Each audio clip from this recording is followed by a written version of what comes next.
रश्मि और आलोक इन दोनों ने भागकर शादी कर ली। रश्मि मात्र 19 साल की और आलोक 24 साल का था। रश्मि अमीर घर से थी और आलोक मध्यम वर्गीय था। रश्मि के घर वालों को इस रिश्ते से विरोध था। उसके पिता को रश्मि के लिए अमीर लड़का चाहिए था। वैसे भी रश्मि के पापा के मुताबिक उसकी शादी करने की उम्र भी नहीं थी।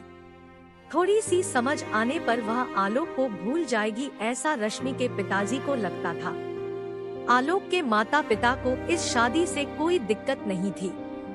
रश्मि की पढ़ाई पूरी हो और आलोक को भी अपने करियर पर अच्छे से ध्यान देना चाहिए, ऐसी उनकी इच्छा थी। बाद में वक्त आने पर वह रश्मि के माँ पापा से बात करेंगे, ऐसा उन्होंने आलोक को बोला था। एक बार रश्मि और आलोक को बाहर घूमते हुए रश्मि के भाई ने उन्हें देख लिया। रश्मि को जबरदस्ती से घर लेकर गया। उसके घर एक ही तमाशा होने लगा। उन्होंने रश्मि का घर के बाहर जाना बंद करवा दिया। लास्ट में संधि देखकर उन दोनों ने भागकर शादी कर ली।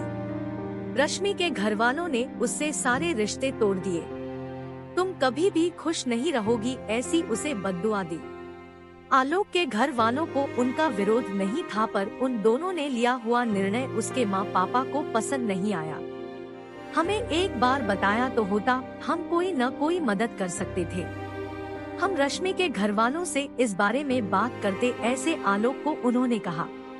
पर अब जो हुआ सो हुआ। उन्होंने रश्मि को बहू के रूप में स्वीकार किया। रश्मि और आलोक को लेकर वह रश्मि के मायके में भी गए, पर रश्मि के पापा अड़े हुए थे। उनको रश्मि का चेहरा देखना भी पसंद नहीं था। पापा के खिलाफ जाने में माँ की हिम्मत नहीं हो रही थी। रश्मि के लिए अब मायका पूरी तरह से छूट गया था। धीरे धीरे रश्मि का आलोक के घर में मन लगने लगा।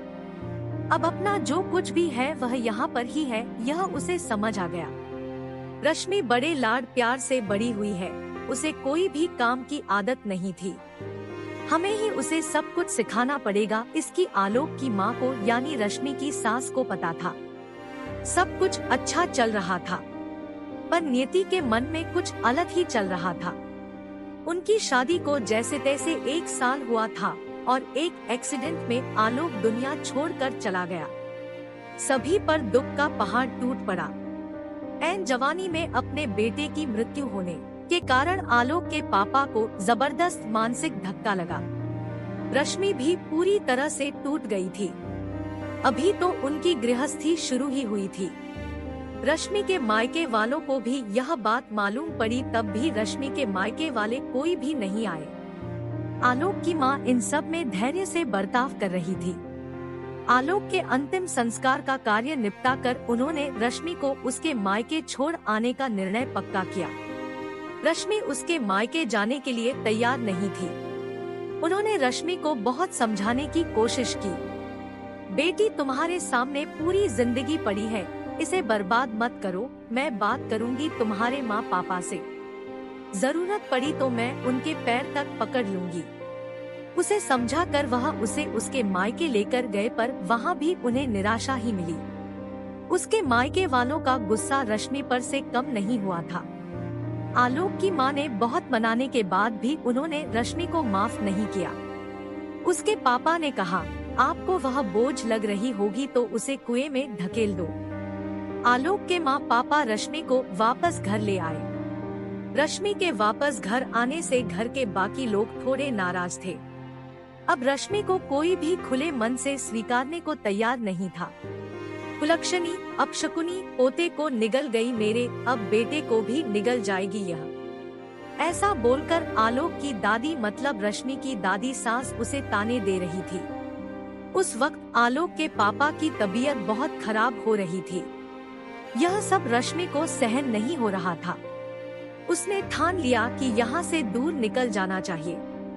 रात को सब सो जाने के बाद वह निकलने वाली थी, तभी उसकी सास जो जग रही थी उन्होंने रश्मि को रोका। कहाँ जा रही है, ऐसे पूछा। माँ, मुझे जाने दीजिए, मैं अपशकुनी हूँ। मेरी ही वजह से यह सब हुआ। मैं आलोक की जिंदगी में आती नहीं तो हमारी शादी नहीं हुई होती, तो आज वह जिंदा होता। पापा की भी यह अवस्था होती नहीं। मुझे जाने दीजिए, मैं यहाँ नहीं रह सकती। वक्त आने पर आत्महत्या कर लूंगी, पर अब यहाँ नहीं रहूंगी। सच में मेरे यहाँ आने से इस घर की सारी खुशियाँ चली गई। मुझे कोई अधिकार नहीं है यहाँ रहने का। रश्मि रोते रोते सब बोल रही थी। उसके सास ने उसे पहले शांत किया। रश्मि, तुम दोनों मिले नहीं होते तो तुम्हारी शादी हुई नहीं होती, तो उस दिन उस ट्रक ड्राइवर ने नशे में गाड़ी नहीं चलाई होती, तो रास्ते पर लोगों ने आलोक को वक्त पर हॉस्पिटल में ले गए होते। तो बहुत तो है बेटा, और अब वक्त निकल गया है इन सब बातों का विचार करने का। आलोक तो मेरा बेटा था। मेरी क्या अवस्था हुई होगी इन सब में, एक बार तो विचार किया क्या तुमने? वह तो चला गया और अब तुम भी छोड़कर चली जाओगी मुझे। रश्मि, तुम मुझ पर बोझ थी, इसलिए मैं तुम्हें तुम्हारे मायके छोड़ने नहीं गई थी। तुम्हारे सामने पूरी जिंदगी है। किसी के चले जाने से हम जीना तो नहीं छोड़ सकते। यहाँ से ज्यादा तुम वहाँ पर खुश रहोगी, क्योंकि यहाँ आलोक की यादें तुम्हें हमेशा दुख देगी, ऐसे में सोचती थी। पर जाने दो, जो हुआ सो हुआ। अब तुम तुम्हारी पढ़ाई पूरी करोगी, मैं हूँ तुम्हारे साथ, और इनकी चिंता करने के लिए मैं हूँ। ना सिर्फ तुम्हारा साथ चाहिए मुझे बेटा इस सब में। आलोक के जाने से हर कोई परेशान था। हर किसी का बोलने का तरीका अलग हो गया है। तुम्हारा दुख मैं अच्छे से समझ सकती हूँ, पर अब तुम्हें संभलना होगा।